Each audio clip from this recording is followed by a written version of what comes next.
Hi అండి, welcome to our channel recipes world. అందరూ బాగున్నారా? ఈరోజు మనం ఎంతో టేస్టీగా పచ్చిమిర్చి ఊరగాయ పెడదామండి. ఇందుకు వచ్చేసి ఒక హాఫ్ కిలో వచ్చేసి పచ్చిమిర్చి తీసుకున్నాను. చూడండి, చాలా ఫ్రెష్గా ఉండాలి. అవి వడలిపోయినట్టు అలా ఏం ఉండకూడదు అనమాట. ఆ తొడిమలు అవేం తినక్కర్లేదు. బాగా కడిగేసుకుని ఆరబెట్టి తడి లేకుండా ఒక క్లాత్తో తుడిచేసి పక్కన ఉంచుకోవాలన్నమాట. నీట్గా క్లాత్ పెట్టి తుడవాలి. తడి అస్సలు ఏమి ఉండకూడదు.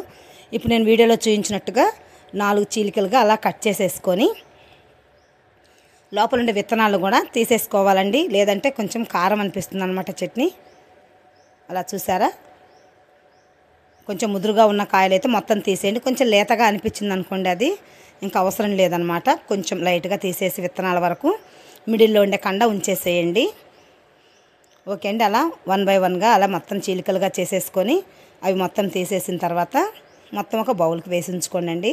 చాలా టేస్ట్గా ఉందండి. నేను ఫస్ట్ టైం పెట్టాను, అయినా చాలా బాగుంది. ఒక్కసారి మీరు కూడా ట్రై చేస్తారని మీకు వీడియో పెడుతున్నాను. ఓకే అండి. ఇందుకు అన్ని చీలికల్లా చేసి పక్కన పెట్టేసుకొని ఒక 2 నిమ్మకాయలు తీసుకోవాలండి. అవి కూడా నీట్గా వాష్ చేసుకొని క్లాత్ వేసి తుడిచేసి పక్కన ఆరబెట్టి ఉంచుకోవాలి. 2 నిమ్మకాయలు అయితే సరిపోతాయండి ఆ హాఫ్ కిలోకి. చూసారా, బాగా పండిపోయి ఎక్కువగా రసం ఉందన్నమాట. చాలా బాగుంది రసము. మీకు రసం తక్కువ కాయాలనుకోండి, ఇంకొక కాయ ఎక్స్ట్రాగా తీసుకోండి.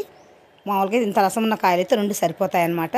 ఓకే అండి. అవి కూడా తీసి పక్కన పెట్టించుకోవాలి. ఇప్పుడు మనం ముందుగా అన్ని చీలికలుగా చేసి పెట్టిన పచ్చిమిర్చి చూసారా, మొత్తం మనం ఒక బౌల్కి వేసి ఉంచుకున్నాము. కొంచెం లేతగా ఉన్న కాయకి అలాగే ఉంచేసానండి నేను. కొంచెం ముదురుగా ఉన్న కాయకి మాత్రం విత్తనాలు మొత్తం తీసాను. ఇప్పుడు మనం టీ గ్లాస్ ఉంటుంది కదా చిన్నది, ఆ సైజ్ గ్లాస్ అయితే సరిపోతుంది. దాంతో కొంచెం తక్కువగా, ఒకటికి కొంచెం తక్కువగా కారం పోసానండి. ఒక గ్లాస్ అయితే సరిపోతుంది. అదే గ్లాస్ తోటి ఒక హాఫ్ గ్లాస్ వచ్చేసి సాల్ట్ వేసాను. కొంచెం తక్కువగానే చూసి వేసుకోండి. తర్వాత కావాలంటే మనం కలుపుకోవచ్చు అనమాట. తర్వాత ఒక 20 నుంచి 30 వెల్లుల్లి రెబ్బలు వచ్చేసి శుభ్రంగా అలా పొట్టు ఒలిచేసి పక్కన పెట్టించుకున్నాను. అవి కూడా అందులో వేసేసుకుందాం. కొంచెం చిన్నుల్లిపాయలు ఎక్కువ వేయటం వల్ల టేస్ట్ కూడా బాగుంటుందని మధ్య మధ్యలో మనకు పచ్చడిలో తగులుతూ ఉంటుంది. ఇప్పుడు వచ్చేసి ఆవు పిండి అండి. అది ఆవాలు బాగా ఎండలో ఎండపెట్టేసుకొని జస్ట్ అలా పచ్చివే మిక్సీకి వేసుకోవడం అండి. మన ఆవకాయలో వేసుకున్నట్టుగా వేయించక్కర్లేదు, పచ్చివే అనమాట. ఒక 4 స్పూన్స్ వచ్చేసి ఆవు పిండి కూడా వేసేసుకున్నాను. ఇప్పుడు వచ్చేసి మెంతిపిండి వేసుకుందామండి. మెంతిపిండి ఎక్కువ అవసరం లేదండి. ఇవి కూడా వేయించలేదు, పచ్చివే ఎండపెట్టేసి మిక్సీకి వేసుకున్నాను అనమాట.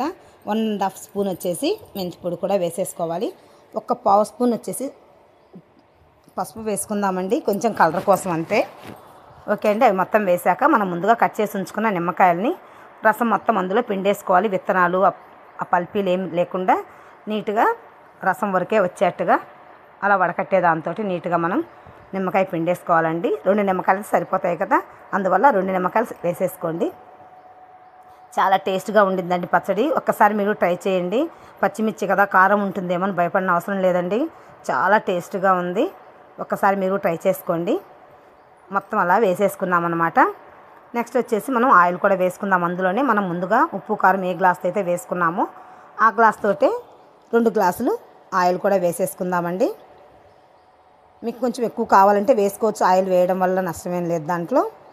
కొంచెం కావాలంటే ఎక్కువగా వేసుకోవచ్చు. ఇప్పుడు వచ్చి గరిటతో అలా కాకుండా మనం చేతితో కలపడం వల్ల ఏంటంటే, మనం చీలికలుగా చేసాం కదండి మిర్చిని, అందులోకి మనం పెట్టిన మసాలా మొత్తం పోయేదానికి అవకాశం ఉంటుందన్నమాట. అదే గరిటతో కలిపామనుకోండి, అవి ముక్కలుగా అయిపోయే అవకాశం ఉంటుంది. మనం చేతితో అయితే అందులోకి వెళ్ళేట్టుగా మనం అలా కలుపుతూ ఉంటాం కాబట్టి మనం చేతితో కలుపుకోవడమే బెటర్ అండి. తడి కూడా లేకుండా చేతికి నీట్గా ఆరబెట్టుకొని కలుపుకోండి అనమాట. కొంచెం కూడా పచ్చడి పెట్టేంత వరకు కూడా మీకు కొంచెం కూడా తడి అసలు తగలకూడదండి. ఏ విధంగా కూడాను మనం పెట్టే గరిటెలైనా సరే, బౌల్స్ అయినా సరే, ఏదైనా సరే అండి, అస్సలు తడి లేకుండా చూసుకోండి. ఇది వచ్చేసి 1 మంత్ వరకు నిల్వ ఖచ్చితంగా ఉంటుందండి. బయట పెట్టేసుకుంటే 1 మంత్ ఉంటుంది, లేదా ఫ్రిడ్జ్లో పెట్టుకున్నామంటే 2 మంత్స్ వరకు నిల్వ ఉంటుంది. ఒకసారి మీరు ట్రై చేయండి. మీలో ఎంతమందికి ఈ పచ్చిమిర్చి పచ్చడి ఇష్టమో ఒకసారి నా కామెంట్లో చెప్పండి అండి. చూసారు, మొత్తం అలా కలిపేసుకొని మనం వేసిన ఉప్పు, కారము, నూనె, ఆవు పిండి, మెంతిపిండి అన్నీ ముక్కలకు పట్టేలా బాగా అలా కలిపేసుకొని అలా కిందకి అలా ఒత్తి పెట్టుకున్నామంటే ఆయిల్ కూడా రేపు ఉదయానికి మనకు బాగా పైకి తేలి చూడటానికి కూడా బాగుంటుందండి. పచ్చడి బాగా ఊరిపోతుంది. మరుసటి రోజు నుండే వేసుకొని తినొచ్చండి పచ్చడి. ఓకే, మూత పెట్టేసుకొని పక్కన పెట్టేసుకుందాము. మరుసటి రోజు ఉదయం తీసి చూసానండి. చూసారా, ఆయిల్ మొత్తం పైకి వచ్చేసింది. ముక్కలు కూడా బాగా మగ్గాయండి. ఇంకంతేనండి, మనకు బాగా చక్కగా వచ్చేసింది పచ్చడి. చూసారా, మనం ముందు వేసిన ఆవు పిండి, మెంతిపిండి అంతా బాటంకి వెళ్ళిపోయింది. దాన్ని ఒక్కసారి మళ్ళీ కలుపుకున్నామంటే ముక్కలకు పట్టేస్తుంది అనమాట.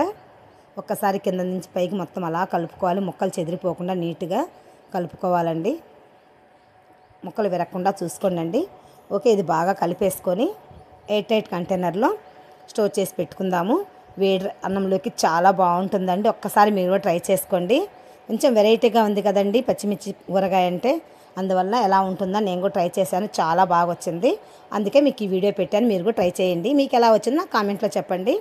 ఓకే అండి, అలా ఎయిట్ బాక్స్లో పెట్టేసుకొని మూత పెట్టేసుకోండి. బయట ఉంచుకుంటే 1 మంత్ వరకు ఉంటుంది కాబట్టి మనకు 1 మంత్ ఏం రాదు. అది మన పిల్లలు చక్కగా తినేస్తారు కాబట్టి 1 మంత్ వరకు ఏం రాదు. సరిపోతుంది అనమాట. ఈ లోపుకి మళ్ళీ కావాలి మీకు నచ్చితే ఇంకోసారి ట్రై చేసుకోండి. ఓకేనా అండి? ఇంతేనండి, మనకు పచ్చిమిర్చి ఊరగాయ రెడీ అయిపోయింది. మీరు కూడా ఒకసారి ట్రై చేసుకోండి. ఓకే అండి, ఈ వీడియో మీకు నచ్చినట్టయితే లైక్ చేయండి, షేర్ చేయండి, సబ్స్క్రైబ్ చేయండి. Thank you for watching. ఇలాంటి వెరైటీ రెసిపీస్ అన్నీ కావాలంటే మీకు మన ఛానల్ సబ్స్క్రైబ్ చేసుకోండి. ఇప్పటి వరకు మనం సబ్స్క్రైబ్ చేసుకున్న వాళ్ళందరికీ మెనీ థ్యాంక్స్ అండి. ఇలాగే మన ఛానల్ని సపోర్ట్ చేస్తూ ఉండండి. అన్ని వీడియోస్ చక్కగా చూసి మీ కామెంట్స్ రూపంలో మీకు ఎలా అనిపించిందో మాకు కామెంట్స్ పెట్టండి. థ్యాంక్ యూ అండి.